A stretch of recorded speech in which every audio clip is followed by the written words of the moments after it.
Hi everyone, and welcome back to The Crow. I'm Lauren Ballard, the Multimedia Editor for the Chanticleer. If you don't already know, The Crow is our weekly podcast where we will briefly discuss what events and stories you might have missed this past week.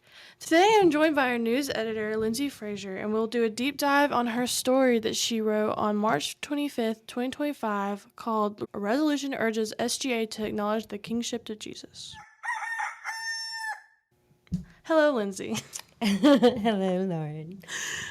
So, can you give us a brief rundown of what your story is about and what's going on? Okay, yes, of course. So a senator brought a resolution to the table, and a resolution and bills are different, right? So we have bills that are trying to sign something into law, and then resolutions that are just kind of like, we're saying this, okay? Right. Okay, so basically this bill was brought to the table, and it's a resolution urging Jacksonville State University Student Government Association to acknowledge the kingship of Jesus Christ. It spells out a bunch of different, reasons of why this should be it, So, what does that mean for JSU? So it would include the entire student body, right? Because we're all members of the Student Government Association just by being here. So it would just be saying that we accept the kingship of Jesus Christ, basically. Okay. What does that mean for other people with different religions on campus? I think that was a major point of the disapproval of it. A lot of even the Christian senators who were there were very understanding that many people have different faiths, and not all people. One senator even brought up the translation of the Bible that he used to make this bill, because she said her being a Christian, it was not the Bible that he used was the Catholic Standard Bible. And she said that she just didn't agree with the wordage that he used to create the bill. Right. So this was a bill created by I'm sorry, it's a resolution. resolution. Yes. Which is before a bill. So Yes. introducing it, got you. And this was created by Nick Shell in the student senate. Student senator? Student senator. Yeah. Okay.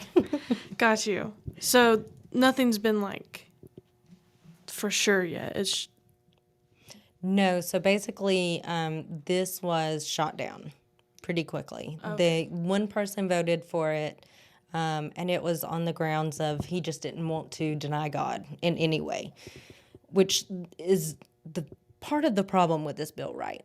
It's for you to vote it down, you have to denounce, air quote, denounce God, Right. And that's not at all what these senators were doing.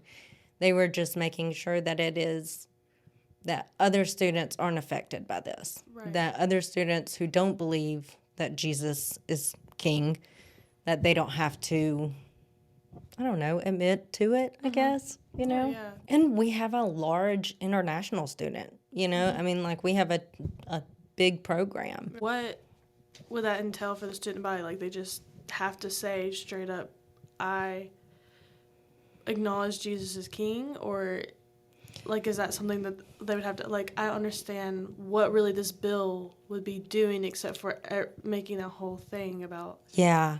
It doesn't really, really make sense to me in my head. Yeah, no, and I think that's another part of the problem is, why are we doing this? There are a ton of Christian organizations on campus. Why does the Senate need to acknowledge Jesus Christ? What is the point of even this being a bill? And that's what several senators kind of expressed to me is this feels, like a joke. One of the senators, Christian Thomas, he texted me later and he was just I think this was fake. I think this was just something to do you're on your way out of the Senate, keep your name in the light. And a lot of people seemed to be disappointed by it. Right. It seemed like it made a mockery of the religion, you know, of their beliefs. It's an interesting bill or resolution. Resolution, yeah.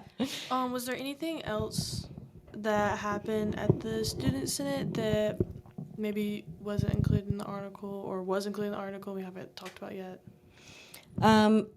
The outgoing president, Caitlin Letson, she was for the bill. She said that she, just saw it as a man fighting for what he believed in. It's not unconstitutional according to our Constitution.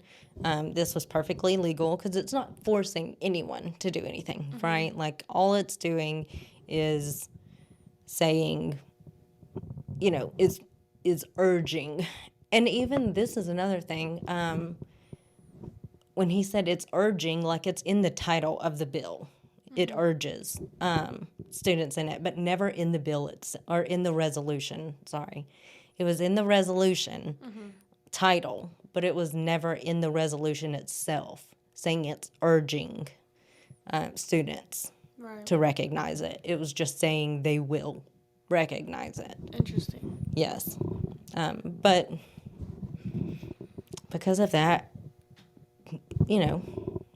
Caitlin was for it just because she saw it as somebody taking a stand. It was a very good debate. It was extended 2 different times. So a lot of people were very active in it, and it was cool seeing the Senate be active in it. But yeah, that's about it.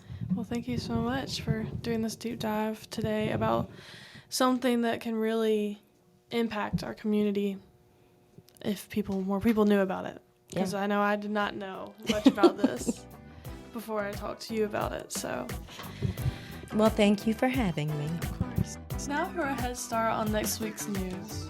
On April 8, 6 p.m., SGA Spring Concert is hosting Waka Flocka Flame at the Pete Matthews Coliseum. To confirm your seat, make sure you visit campus groups to sign up. Also on April 8th at 7 p.m., the Holocaust Days of Remembrance will be held at Merrill Hall. On April 9th, at 10:30 a.m., PRSSA hosts Linda Paul events at the TMB lawn. The Public Relations Student Society of America is hosting a community service in collaboration with the Animal Advocates for Calhoun County.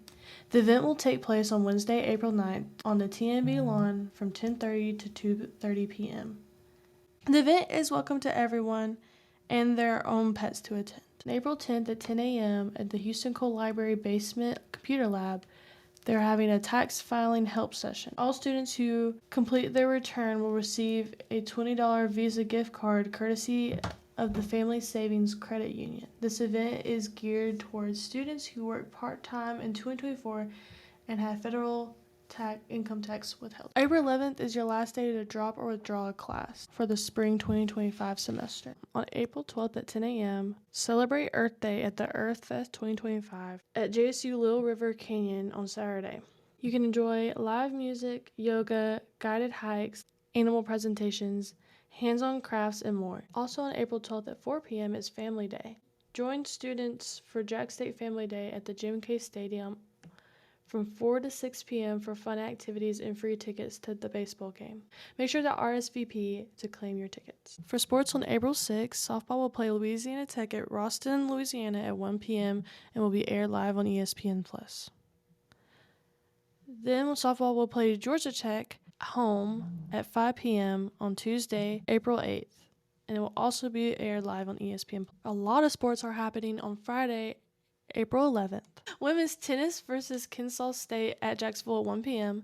Men's tennis versus Kennesaw State at Jacksonville at 1 p.m. Baseball versus Dallas Baptist at Jacksonville at 6 p.m. Softball versus Kennesaw State at Jacksonville at 6 p.m. Well, that's it for The Crow. To stay up to date with JSU news, make sure you check out our website at jsuchanticleer.com or follow us on Facebook and Instagram at JSU Chanticleer.